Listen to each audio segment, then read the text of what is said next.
January 7th, 1922, a cold, grey morning in Dublin, Ireland. The Dáil Éireann, Ireland's fledgling parliament, gathers in the Earlsfort Terrace, a grand Georgian building buzzing with tension. Men in dark suits clutch newspapers, their faces etched with exhaustion and hope. Outside, crowds huddle in the drizzle, waiting for news that could change their lives forever. Inside, a vote is about to take place, one that will decide whether to accept a treaty with Britain, the empire that has ruled Ireland for centuries. It's a treaty promising freedom for most of the island, but at a devastating cost. The 6 northern counties will remain under British control, splitting Ireland in 2. This is no ordinary vote. It's a moment that will shatter a nation, spark a civil war, and leave scars still felt a century later. Welcome to Vestige Files, where we unearth the pivotal moments that shaped history. This is the story of how Ireland was torn apart, a tale of rebellion, betrayal, and a dream of unity that slipped through a nation's fingers. To understand this fracture, we need to rewind to the early 20th century when Ireland was a powder keg. For 700 years, Britain had ruled the island, imposing its laws, language, and landlords on a fiercely proud people. By 1914, Ireland was part of the United Kingdom, but it was no happy union. The Irish, mostly Catholic and Gaelic-speaking, chafed under British rule, their land owned by absentee lords, their culture suppressed. In the South, nationalists dreamed of independence, inspired by poets and rebels who sang of a free Ireland. In the Northeast, however, a different story unfolded. The 6 counties of Ulster, Antrim, Armagh, Down, Fermanagh, Londonderry, and Tyrone were home to 1 million Protestants, descendants of Scottish and English settlers planted there centuries earlier. These Unionists saw themselves as British, loyal to the crown, and they feared a Catholic-majority Ireland would strip them of their rights and identity. Religion wasn't just faith, it was politics, power, and survival. The early 1900s lit the fuse. In 1916, the Easter Rising saw Irish Republicans seize Dublin's General Post Office, proclaiming an independent republic. It was a bold but doomed revolt. British forces crushed it in days, executing 15 leaders and jailing thousands. Yet the Rising changed everything. Public outrage at Britain's heavy hand turned moderates into radicals. By 1918, Sinn Féin, a nationalist party, swept Irish elections, refusing to sit in London's parliament and instead forming their own Dáil Éireann in Dublin. What followed was the Irish War of Independence, a brutal guerrilla campaign from 1919 to 1921. The Irish Republican Army, IRA, led by men like Michael Collins, ambushed British troops, torched police stations, and struck fear into the empire's heart. Britain responded with the Black and Tans, paramilitary forces who burned villages and shot civilians. It was a war of attrition, leaving 2,000 dead and Ireland's cities smoldering. Enter the 2 men at the heart of our story, Michael Collins and Eamon de Valera. Collins, 31, was the IRA's master strategist, a charismatic Cork man with a boxer's build and a mind for guerrilla warfare. By 1921, he was a folk hero, dodging British assassins while orchestrating attacks that brought the empire to its knees. De Valera, 39, was the Dáil's president, a lanky, bespectacled mathematician born in New York to an Irish mother and Spanish father. He was the movement's philosopher, a man of principle who spoke of a united Gaelic Ireland free from British rule.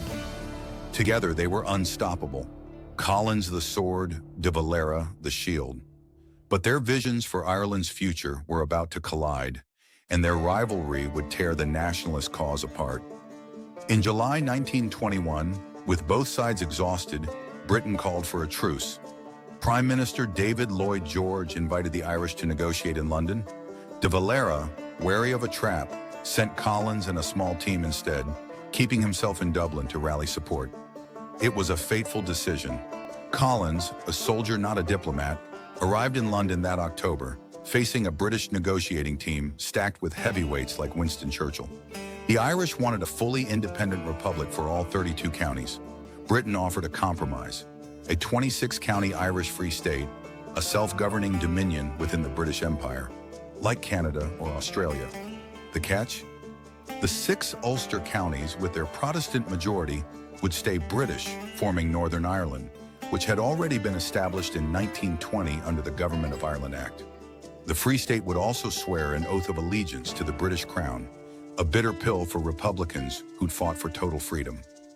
Collins faced an impossible choice.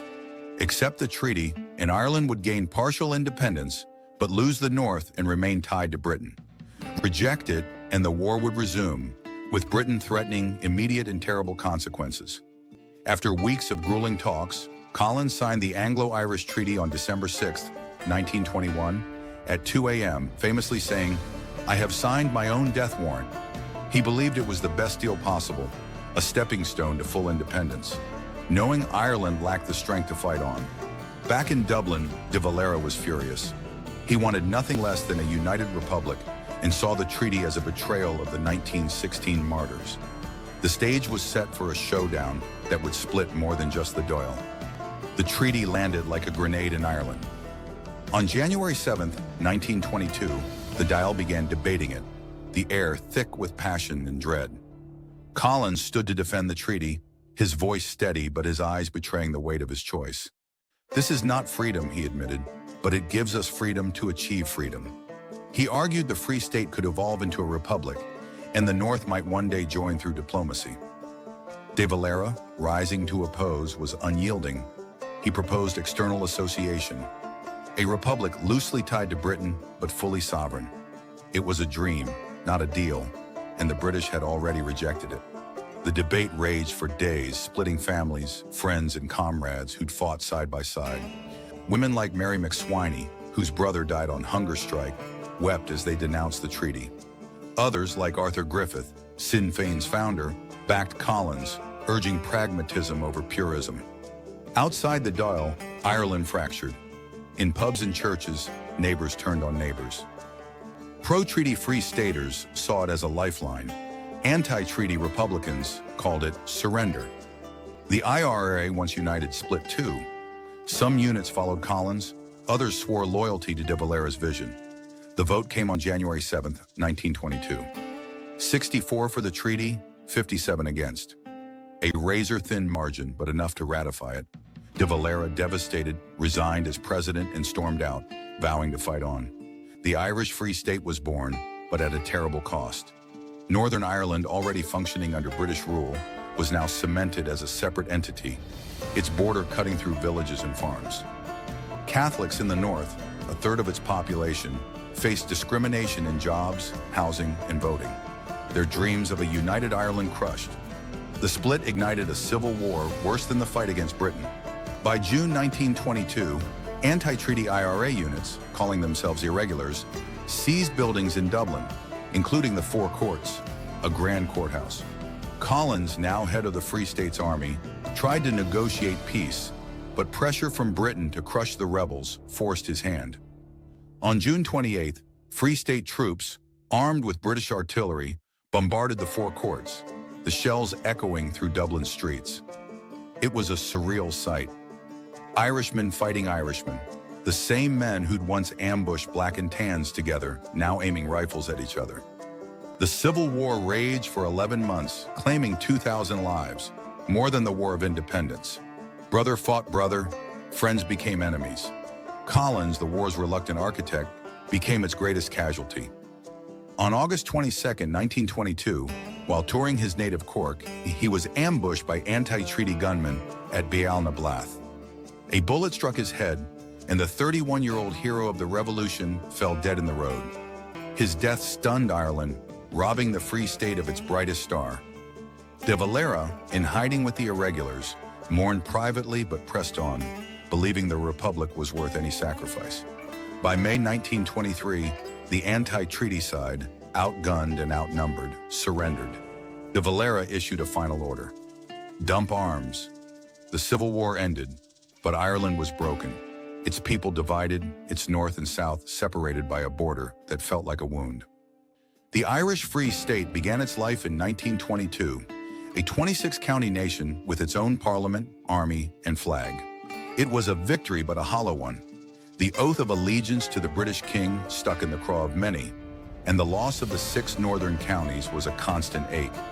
Northern Ireland, under Unionist control, became a Protestant state for a Protestant people, as its first Prime Minister, James Craig, declared. Catholics faced gerrymandered elections, job blacklists, and pogroms. Anti-Catholic riots in Belfast killed dozens in the 1920s. The border, a 310-mile line drawn through fields and rivers, split communities. In County Fermanagh, a farmer woke each day to find his farm in the Free State, but his barn in Northern Ireland, forcing him to cross a checkpoint to milk his cows. Smuggling became a way of life as families defied the border to trade butter, whiskey, or even cattle. De Valera, unbowed, re-entered politics, founding Fianna Fáil in 1926. By 1932, he was Prime Minister of the Free State, dismantling the treaty's hated oath and drafting a new constitution in 1937 that declared Ireland a republic in all but name. In 1949, Ireland formally became the Republic of Ireland, severing all ties with Britain, but the North remained beyond reach. The IRA, refusing to accept partition, launched sporadic campaigns, bombing British targets in the 1950s and escalating into the Troubles, a 30-year conflict starting in 1968 that killed 3,500 people. The 1998 Good Friday Agreement brought peace, allowing power sharing in Northern Ireland and easing border tensions, but the dream of a united Ireland remained elusive. The partition's human cost was immense. Families like the O'Neills from Armagh were torn apart. One brother joined the Free State Army, another the IRA, and they never spoke again. In Belfast, a Catholic teenager lost her father to a Unionist mob in 1921, her family fleeing south to escape violence. These stories, repeated across Ireland, wove a tapestry of grief and resilience. Yet partition also sparked moments of defiance. In 1951, students in Derry walked 60 miles to Dublin, carrying a flag of a united Ireland. Their march, a quiet protest against division. The split reshaped Ireland's soul. In the South, the Republic forged a Celtic, Catholic identity, but its economy stagnated, driving emigration. By 1960, 1 in 6 Irish-born people lived abroad. Northern Ireland, tied to Britain, prospered industrially but festered with inequality, its Catholic minority treated as second-class citizens. The border became a symbol of failure, mocked in songs and stories, yet guarded by checkpoints and watchtowers. Today, it's nearly invisible, softened by the Good Friday Agreement. But Brexit has revived old fears, with debates over trade and sovereignty stirring memories of 1922. The partition of Ireland is a story of dreams deferred, of a nation that won freedom but lost its heart. Collins and De Valera, once brothers in arms, became symbols of a divided path. Collins, the pragmatist who died for peace. De Valera, the idealist who lived to see his republic, but not his united Ireland. Their choices, and the treaty that split them, showed how fragile unity can be when principle meets reality. Was the treaty a necessary compromise or a betrayal that cursed Ireland for generations? Drop your thoughts in the comments below. If this dive into Ireland's division moved you, hit that like button, subscribe to Vestige Files, and ring the bell for more stories of history's turning points.